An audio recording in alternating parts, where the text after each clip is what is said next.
안녕하십니까. 클릭이 사람의 유진수입니다. 국민의당이 민주평화당과 바른미래당으로 나뉘어지면서 철학과 노선의 극명한 차이에도 불구하고 어쩔 수 없이 바른미래당의 당적을 가질 수밖에 없는 비례대표 세 사람이 있습니다.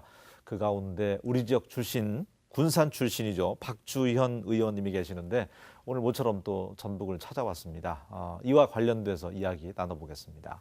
안녕하세요. 안녕하세요. 예, 반갑습니다. 군산이 고향이시더라고요. 네, 군산에 태어났고 네. 전주여고 나왔습니다. 네. 고등학교를 전주에서 나오면은 군산에 대한 기억이 더 많습니까? 전주에 대한 기억이 더 많습니까? 어떻습니까? 반반입니다. 네. 군산 생각하면 어떤 게 먼저 떠오르세요? 이제 바닷가에서 조금 이제 들어가면은 갯벌도 있거든요. 그래서 갯벌에서 조개 잡고 또 월명공원 올라가서 이제 바다도 보이고 강도 보이고 하극도도 보이고 또 평야도 보이고 그런 기억들. 또 이제 전주에서는 친구들하고 막 놀러 다닌 거. 유명한 빵집도 생각날 거 아니에요? 아, 군산의 이성당이요? 네, 친구 집이에요. 예. 네. 고향은 군산이지만 이제 뭐 지역구가 이쪽이 아니기 때문에 아마 예. 오늘 저분이 비례대표 의원이 우리 지역이었어 이렇게 출신이어서 하고 생소하게 이제 느껴지는 분들도 계실 텐데 예. 고향에 대한 소식 항상 궁금해 하셨는지 모르겠습니다. 자주 오셨나요? 아니 저는 예. 애초에 그 이제 정치 쪽에서 계속 권유를 받았지만 계속 고사를 하다가 2015년에 정치를 하겠다고 결심한 게 호남 문제 해결하려고 온 겁니다. 그래서 정치 시작하고 나서는 거의 항상 제 안테나는 호남에 있었고 예. 항상 호남에 기회가 될 때마다 오려고 했고 네. 많은 분들과 이야기하고 싶어 했고 지금도 예. 그러고 있습니다. 예. 네. 박주현 의원님을 인터넷에서 검색해 보면 국민의당 비례대표 그리고 예. 통합 반대파 이렇게 나오는데 네. 요 사이 좀 상당히 심란하시겠어요. 앞서 제가 모두에도 비례대표 세 사람 이상돈, 박주현 의원님 그리고 장정숙 예, 세 맞습니다. 분이죠. 예. 몸 따로 마음 따로 이런 기사들이 지금 많이 올라와 있는데 아니 저희는 지금 예. 몸과 마음이 다 민주평화당에 있고요. 강제로 이제 주민등록만 지금 못 가져온 상태입니다. 그런 상태인데 사실 뭐 저는 이렇게 민주평화당이 올곧게 이제 국민의당에 표를 주신 그 유권자의 뜻을 그대로 받들어서 이렇게 유지할 수 있었던 거에 대해서 굉장히 감사하고요. 사실 이제 바른미래당에는 새누리당에서 오신 분들, 민주당에서 오신 분들, 국민의당에서 또 오신 분들 이렇게 이제 되어 있기 때문에 그런데 민주평화당에 있는 의원들은 모두 국민의당에서 오신 분들이거든요. 예. 예, 그렇기 때문에 국민의당을 잇는 당은 민주평화당입니다. 예, 그래서 그 배경 지식을 좀 모르는 분들을 위해서 설명을 좀 잠깐 해 주시면 좋을 것 같아요. 국민의당이 바른정당하고 우여곡절 끝에 통합이 됐는데 예. 다시 이제 그게 쪼개지는 게 요즘은 당 이름이 또 입에 잘 붙지도 않습니다. 민주평화당하고 예. 바른미래당하고 나뉘어졌는데 예. 박주현 의원님은 애시당초 2016년에 국민의당 비례대표로 당선이 맞습니다. 됐기 때문에 예. 지금 당적을 민주평화당으로 이제 가져가려고 탈당이 돼야 되는데 예. 안 된 상태에서 예. 몸과 마음은 민주평화당으로 좀 가 있는 거잖아요. 그 비례대표 이제 저를 비롯해서 비례대표 세 분이 사실은 이제 국민의당이 그 이제 보수 정당하고 그렇게 합당을 한다는 거에 대해서 가장 반대를 했던 사람들이고요. 예. 그리고 이제 민주평화당에 와서도 가장 열심히 일을 하는 의원들 중에 이제 한 그룹이거든요. 그런데 지금 이제 당적을 정리를 해주지를 않고 있습니다. 사실 국민의당의 지역구가 25분이었는데 그중에 15분이 지금 민주평화당에 계시면 사실 그 비례대표도 25분의 15에 해당하는 분들은 여기 그러니까 민주평화당에 있는 게 맞는 거거든요. 그게 네. 이제 총선에서 정당에 투표하신 분들의 그 뜻을 가장 잘 반영하는 것인데 지금 이제 뭐 법 조문상으로 그 당에서 뭐 출당을 시켜줘야만 이게 정리가 가능한데 저는 좀 너무 안타까운 게요. 사실 지금 이제 바른미래당의 두 공동대표가 유승민 대표도 아니 그거는 너무 당연하게 그 출당을 시켜줘야 된다. 그리고 그런 관련된 법도 냈어요. 그리고 박주선 대표도 바로 진짜 한두 달 전에 이렇게 합당을 하는 과정에서 비례대표의 선택권을 인정을 해줘야 된다라는 예. 법안에 직접 사인을 하셨는데 그 두 분이 공동대표를 하시는데 이 문제를 정리를 안 해주고 있어서 저는 그렇게밖에 해석을 할 수가 없습니다. 저 두 분이 공동대표를 하고 있지만 아직 바른미래당은 안철수 사당인가? 이렇게 의심할 수밖에 없습니다. 네, 세석을 떼어 내주기가 마음에 안 들겠죠. 예. 그래도 정치라는 것은 도의가 있는 거라고 생각합니다. 예. 경우에 맞지 않는 행동을 하는 정치 리더를 국민이 따를 수는 없다고 생각해요. 예.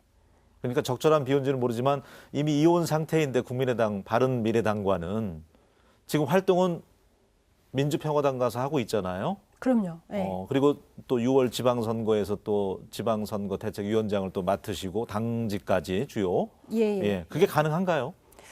그 당직을 뭐 다른 당이라고 해서 맡지 못한다라는 그런 규정은 없고요. 예. 저희 이제 민주평화당의 당헌에 그 당원과 관계없이 이제 그 활동을 할 수 있는 규정을 만들었어요. 그래서 이제 저희는 뭐 지금도 민주평화당에 이제 의총에 참석을 하고 또 네. 의결할 때 참석을 하고 저는 이게 왜 중요하냐면요. 지금 촛불 민심은 어쨌든 개혁을 하라는 거 아닙니까? 개혁을 하라는 건데 민주당이나 뭐 정의당이나 다 합쳐봐야 과반수가 안 돼요. 예. 예. 그런 상태에서 지금 이제 민주평화당이 지역구 14석 그리고 저희가 함께하는 비례 3명 그리고 이제 무소속이면서 조만간 올 예. 2명이 이렇게 19명이 그걸 채워주면 개혁 과반수가 넘습니다. 예. 그렇게 됐을 때 비로소 이제 촛불 민심을 받들어서 여러 가지 개혁이 가능하고 또 한편으로 이제 정부 여당의 입장에서는 여러 가지 한계가 있어요. 뭐 이렇게 하다 보면 이제 좀 몸조심을 하게 되고 약간 보수화되는 게 있거든요. 그럴 네. 때 저희가 개혁 경쟁을 통해서 정부 여당을 좀 촉구하는 그런 역할도 할 수 있기 때문에 지금 민주평화당의 위상이라는 게 너무너무 중요해서 예. 저희가 뭐 제가 뭐 개인적으로야 무슨 탈당해서 아예 모르겠어 그만둬 이렇게 할 수도 있지만 전체 차원에서는 저는 그거를 절대 하면 안 됩니다. 개혁 과반수를 반드시 지켜야 되고 개혁 네. 경쟁을 하기 위해서는 지금 민주평화당의 역할이 또 특히 호남의 어떤 차별된 호남의 그 목소리를 유지하기 위해서도 민주평화당이 반드시 필요합니다. 네. 어쨌든 뭐 바른미래당이 결정권은 쥐고 있는데 앞으로 그럼 어떻게 될 거라고 예측하세요? 근데 이제 뭐 많은 정치 평론가들이 그 바른미래당이 이 비례 문제를 해결하지 않고서는 한 발자국도 앞으로 못 나갈 거다. 그렇기 때문에 결국은 해결하지 않겠느냐. 이런 또 그 전망을 하시는 분들도 있고 또 한편에서는 그 안철수 대표가 고집이 워낙 세서 뭐 그런 거 저런 거 따지지 않고 자기 고집대로 할 거다. 뭐 이런 그런 전망도 있고 해서 뭐 저희는 그런 거에 연연하지 않고요. 예. 연연하지 않고 뭐 꿋꿋하게 활동을 할 겁니다. 알겠습니다. 이제 고향 군산에 직면한 이야기 좀 나눠보겠습니다. 예. 역시 민주평화당 지도층과 함께 또 군산 GM 공장 방문하셨더라고요. 예, 지금 네. 민주평화당에 군산 GM 공장 대책위가 만들어져서요. 네. 거기에 이제 위원장을 정동영 의원님이 하고 계시고 제가 간사를 하고 있습니다. 네. 예, 그래서 이 군산 GM 공장 문제는 정말 너무 심각합니다. 예, 사실 작년에 그 현대중공업 군산 조선소가 폐쇄된 것도 사실은 말도 안 되는 거예요. 예. 왜냐하면 대우조선이 이제 거기에 있지 않습니까? 거기에 사실은 망하는 기업에 국민 세금으로 수십조 원을 쏟아 부은 거예요. 그런데 여전히 그거를 계속 유지하기 위해서 멀쩡한 현대중공업에 구조조정을 해라. 사실은 2015년에 현대중공업이 흑자를 몇 천억을 냈습니다. 네. 예, 7천억 이상을 흑자를 냈는데 거기에 대고 대우조선을 계속 살려야 되니까 이게 3사 체제를 계속 가야 되니까 현대중공업도 제사를 깎아라. 이렇게 해서 군산조선소가 희생양이 된 겁니다. 예. 그런데 좀 1년도 안 지나서 불과 6개월 지났는데 또다시 지혜 문제에 있어서도 군산 공장을 폐쇄하는 것을 지렛대로 삼아서 희생양으로 삼아서 나머지 뭐 무슨 부평이나 창원 공장을 살리기 위해서 정부가 1조 원을 지원한다? 저는 그 있을 수 없는 일이라고 생각합니다. 예, 그거는 현재 문재인 정부가 적어도 양극화 해소라는 것을 내걸고 있어요. 예. 그리고 일자리를 내세우고 있어요. 그렇다면 양극화의 한 3분의 1 이상은 사실은 지역격차의 문제입니다. 예. 사실 호남은 지금까지 수십 년간 계속 누적적으로 차별을 받았기 때문에 그 여성 문제, 여성 차별 문제에서 해결하기 위해서 어퍼머티브 액션을 주지 않습니까? 뭐 비례대표도 135번을 주듯이 그런 차별에 대한 어떤 보상으로서 그 보완책으로서 어퍼머티브 액션을 줘야 되는데 그게 아니라 오히려 지금도 여전히 희생양으로 삼는 이런 것은 문재인 정부에 맞지 않다. 이거를 이 기조를 계속 가져가는 것은 정부의 지금 목표를 상실한 것이다 이렇게 생각을 하고요. 예. 그리고 저는 이게 지금 군산과 전북의 이 현대중공업과 이 GM 대우의 비중이라는 게 너무 큽니다. 엄청나죠. 네. 이거 무너지면 저는 이번에 이제 강원도에서 뭐 평창 올림픽에서 여러 가지 그 낙후된 지역이 발전하는 거 너무 좋은데 전북이 그거보다 이제 더 떨어져요. 예. 완전히 이제 가장 낙후된 지역이 된 겁니다.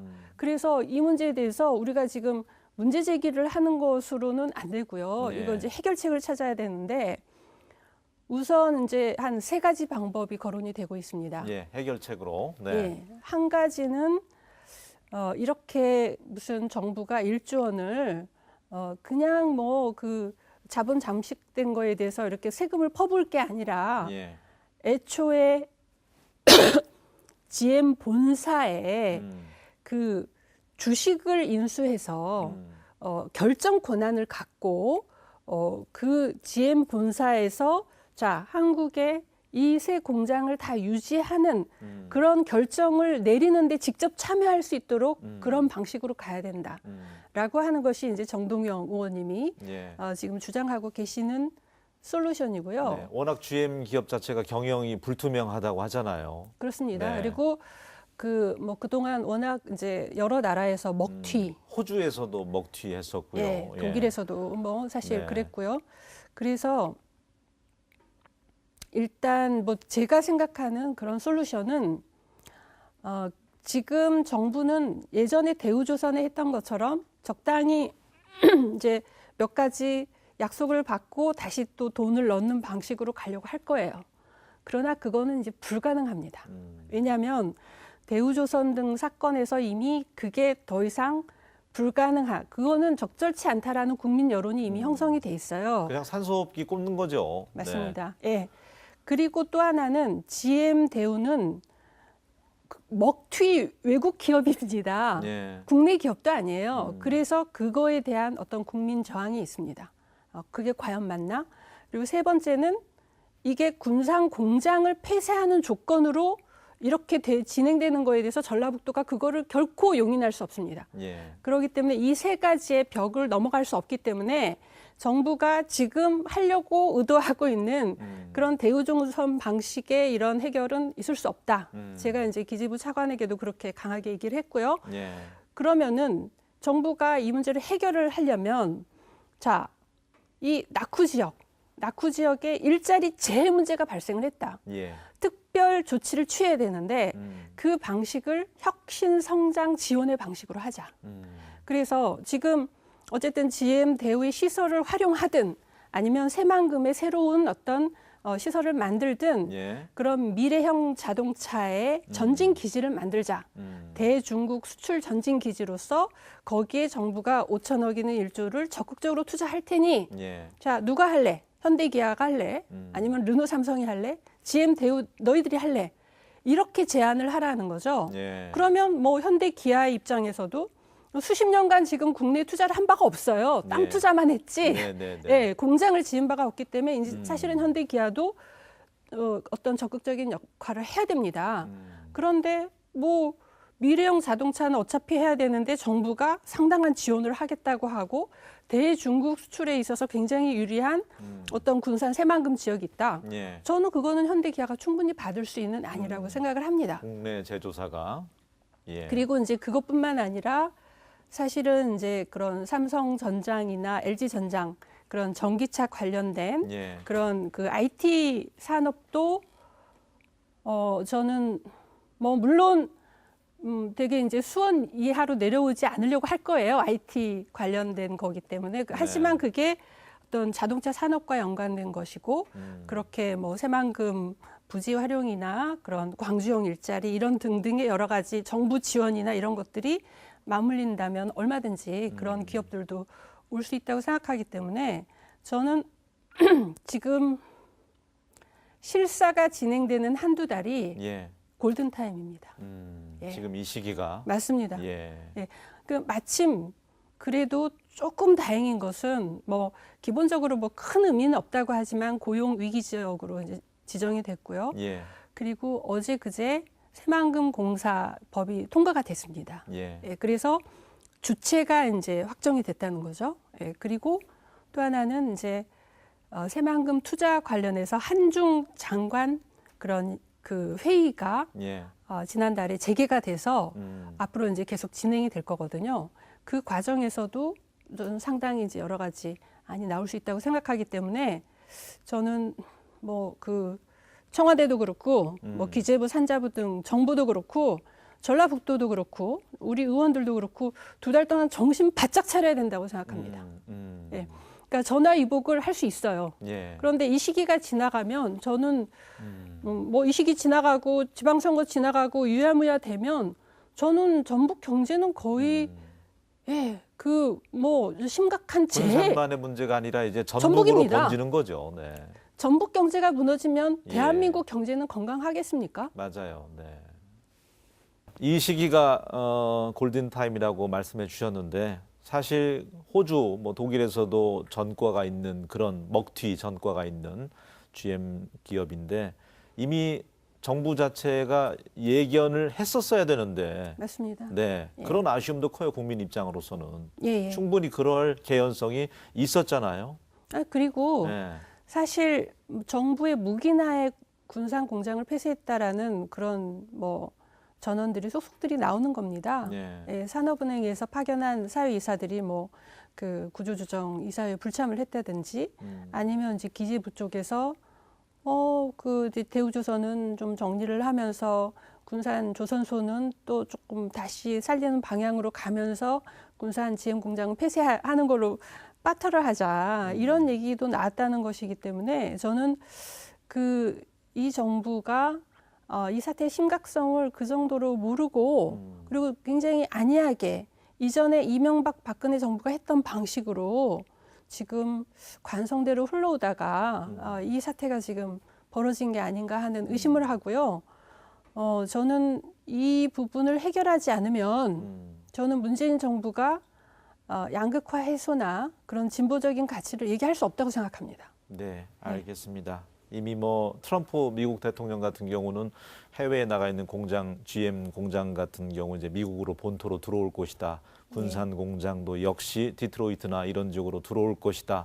뭐 그런 얘기까지 했는데 사실, 지금 그 네. GM 이번에 군산 공장 폐쇄도 터트린 시점이 6월 지방선거 앞두고 맞습니다. 민감한 시점이단 말이죠. 여러 가지로. 그러니까 GM은 한국에 대해서 너무너무 잘 알고 있었다는 거죠. 네. 이전에 대우자동차 이전에 뭐 세안자동차에 그 깊이 개입을 직접 참여를 했었고 그 30년간 한국 그 정부가 기업에 대해서 어떤 식으로 하는지 다 모든 걸 파악하고 네, 수가 높죠. 예, 네. 모든 철저한 시나리오에서 이렇게 움직였다라고 보는 게 지금 정설이기 때문에 저는 GM에 대해서 큰 미련을 두면 안 된다고 생각해요. 맞습니다. 예, 네. 그러니까 트럼프가 외국에 있는 그 공장을 미국으로 불러들이듯이 정부도 지금 외국에 있는 현대 기아 공장을 불러들여야 됩니다.